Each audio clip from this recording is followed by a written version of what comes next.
What's going on, guys? Your boy Amazing. We're back with another video, and in today's video, guys, we'll be going over the champion difficulty Heroes Arena for you guys today.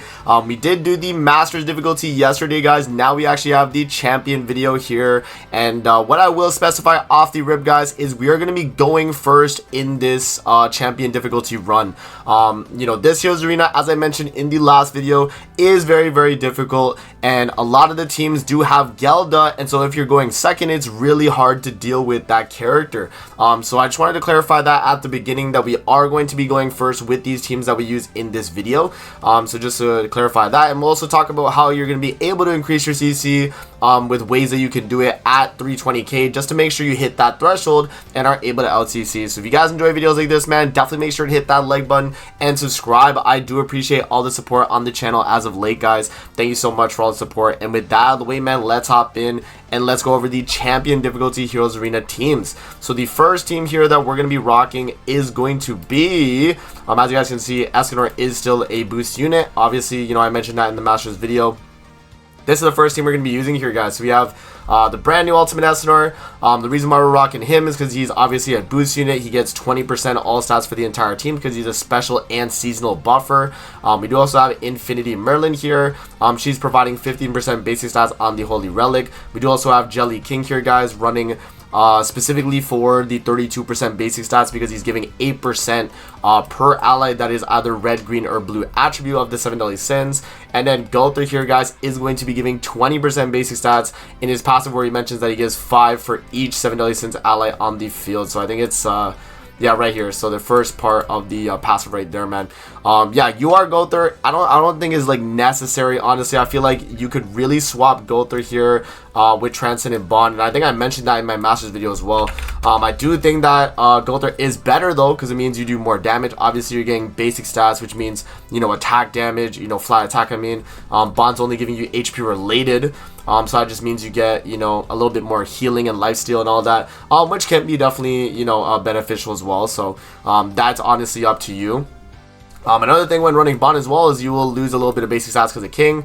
So just bear that in mind, guys. Yeah, in terms of the card set, we are rocking the 7 deadly sins basic stat card set. It gives you 5% basic stats and increases damage dealt when attacking buffed enemies. So there we are right there. And then, yeah, and in terms of CC, guys, in terms of ways you can actually increase your CC here, my recommendation is, for the most part, HP defense on everybody. So kind of just like this, like, if you have HP defense on every character here, and you have them with their holy relics and all that, I think your CC will probably reach around that range where you can get to 320k. 320k, I would say the threshold for you to be like CC wise to be able to get to that, it's probably like 10 million box CC. With HP defense across the board on all these characters, like I think you'd easily LTC 320k with that type of setup. So yeah, again, if you can run attack crit and you have that extra CC, go for attack crit on Escanor. It's going to help you a lot in terms of damage. You can, again, as I mentioned, run HP defense, and you will gain a lot of CC for running that set. Versus running attack crit. Like if we look at the CC here, the increase, we get about a 5,000 increase from attack crit. So it's really up to you guys in terms of getting that extra CC. But if you already are above the threshold by a good chunk, let's say you're at like 330k, let's say, then that's really good. I mean, then that's a good chunk.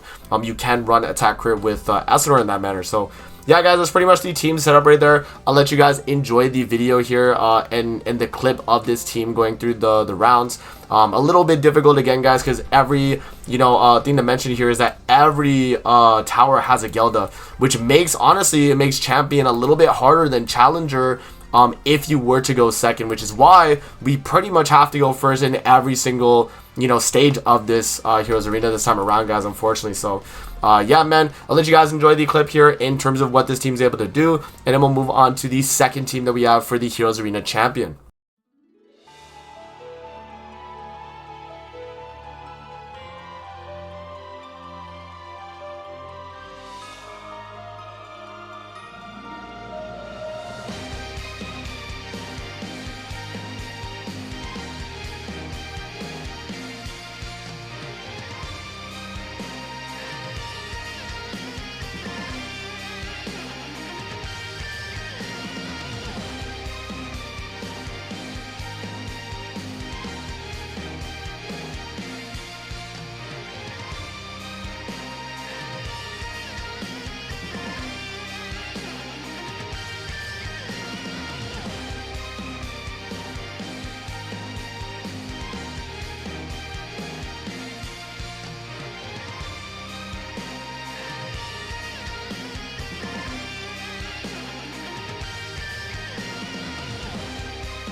Alright guys, hopping into the Heroes Arena Champions second tower team. We actually do got the Goddess team here, guys, and the Goddess team is going to be a little bit different from the Masters one that we ran. We're not running Queen Elizabeth, we're running LR Elizabeth actually, and the main reason why for her is because since we are going first, but we're not always going to be able to one bang turn one, we want to get that defense related buff that she is able to provide once she's LR on the rank 1. Being able to provide that defense related is going to be really nice, and also the fact that she can provide healing for us through the ultimate and her attack card here. So, you know, if we want to finish with full HP moving into another phase, which we're definitely going to want to do, LR Liz is going to be the reason why we're rocking her. And then Tarmiel here, he's going to be drawing damage away because he's going to be the lowest HP character. He's also going to increase basic stats by 6% every time he gets hit. So as long as Tarmiel is getting hit throughout the fight, you're going to get a bunch of basic stats. And then Margaret, obviously, when you're buffing up with the character, either Liz, Margaret, or Tarmiel, regardless of who you're buffing up with, you're going to get extra basic stats because of Margaret's passive as well. I think it's 8%. Yeah, 8% basic stats per buff she uses. And also Liz and Tarmiel as well. So that's really, really nice. And then another thing that I do have, guys, which I don't think is necessary, but it helps a lot, man. It really does. Mile Holy Relic, man. It is very, very good. You know, at this point in the game, guys, if you don't have Mile Holy Relic, what are you doing, man? Get this Holy Relic. I know Rat is a little bit difficult. Floor 1 and 2 you could definitely do, but it is just like a night and day relic, man. Like, this character like becomes a insane DPS when you have it. So yeah, Mael, LR Elizabeth, Margaret, and Tarmiel. In terms of the gear, guys, we're rocking on the entire team here. Mael, preferably attack crit damage. If you can do it, again, as I mentioned, like if you have the CC where you're like barely above 320k with HP defense, then you gotta rock HP defense. But if you have that extra CC where I'm at 344k, I can run attack crit, right? And that's not gonna lower me less than 320. So attack crit Miles fine. HP defense Liz right here, and then Margaret is also going to be the HP defense as well in terms of the gear set. So here we are like that, and then Tarmiel HP defense as well, guys. Again, like rolls, like I'm not going to even mention rolls because I think they're just standard basic stats for the most part, but you want to make sure that your Tarmiel is the lowest HP, which he will be. Mael obviously gains a bunch of all stats, so he's not going to get targeted. It's always going to be Tarmiel no matter what. Even though Mael is less HP here, because Tarmiel doesn't gain all stats and Mile gains a bunch from having just goddesses on the field, he will technically be at like probably 280k HP, probably even more than that, probably like 300k. So Tarmiel will be fine, guys. So that's pretty much the team right here. Also, goddess card set as well if you have it. If you do not have these card sets that I mentioned in the video, guys, combat class as well is definitely a standard, and if you need that extra CC with it, applying combat class is a way to go as well. Because that's obviously going to give you a pretty big chunk. I'll show you guys how much I get. So I'm at 344, now I'm at 349, so about 5k CC. That's definitely a really big bonus that you can get. But it's really up to you guys in terms of, like, you know, being able to out CC. Just try and out CC 320k. This is pretty much the optimal setup, though, if you are running these setups. So that's going to be the tower 2 right there, guys. We'll move on to the final tower here, and then I'll give you guys my closing thoughts after the final tower.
Alrighty guys, moving on to the final tower here of the Heroes Arena. We are actually rocking the Demon team. Now, with this team specifically, guys, there are a few characters you can replace. So, Ominous Nebula, if you are lower on the CC department, definitely running LR Zeldris is a good option. You also do have the Demon King as well. What is it? The Zeldris Demon King.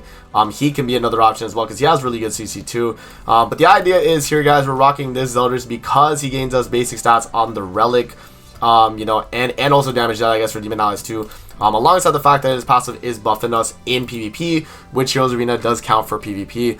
Cusack here is replaceable as well. I mean, if you have like Gelda, honestly, guys, run Gelda in this slot. I would say. Instead of Cusack, you could run Gelda in this slot, and it would still be really good. You know, to see, Gelda also does have more HP than, or CC, I mean, than Cusack. So, yeah, I mean, running, you know, Gelda over Cusack is probably a good suggestion as well. But you'll still be fine with Cusack here, guys. I think he's going to be really good. And then Esteros is a mainstay on the team, and DK Melly is a mainstay. They got to be on the team. The card set here is going to be the Demon Allies damage dealt. And in terms of the gear here, guys, we're going to be rocking Attack Crit Meliodas, which I think is not a must, but it really is beneficial. So if you can get enough CC'd out CC, please run Attack Crit damage if you guys can, man. A really, really big difference. And if you had to decide as well between the card set or Attack Crit damage, I would go Attack Crit damage as well, guys. So bear that in mind. Like if you have to run CC artifacts, run those. But I think Attack Crit Melee with CC artifacts is probably good enough. But yeah, Attack Crit Meliodas, HP defense Zeldris, HP defense Cusack, HP defense Estro. So you just trying to get as much CC as possible. Being able to out CC that 320k is really tough. You don't have links again, so it is going to be really hard. But yeah, guys, that's pretty much the team right there. And I'll let you guys enjoy the clip here for the Demon team for the final tower, and then I'll wrap up with my closing thoughts and the difficulty of Champion Heroes Arena.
Alright guys, so that is going to be it for the video for the Champion Heroes Arena video. Let me know what you guys think in the comment section below, man. I'll give you guys my final thoughts here on the entire Heroes Arena. I'd say Champion, honestly, what I say it's worth doing. Probably, I mean, if you get out CC, definitely. Let's say you're like in between 320 and 340k CC wise with, you know, the characters that I showed you in the video, then definitely run Champion. I mean, you can run Masters as well, but Champion is mainly going to give you the extra LR coins. If you don't care about the LR coins, just do Masters. It's a lot easier. You're able to run links, and it gives you that extra CC, and you don't have to deal as much like with difficulty with like Gelda, let's say. So in the Challenger video, I will be explaining a lot more in terms of, you know, setups you can use. And in that video, guys, I will show a strategy for a team that can go second, but a lot of the teams in that Challenger video I'm going to do tomorrow will be really CC heavy. So I'll bear that in mind right now for you guys that are going to be trying to, you know, do Challenger when that video does come out. But it's really difficult this time around, guys, as I mentioned. So yeah, man, that's going to be it for the video. Hope you guys did enjoy. Thank you guys for watching the video. Make sure to like, comment, subscribe, all that good stuff, man. And we'll see you guys on the next video, man. Peace out. Have a great rest of your day, guys. See you later, man.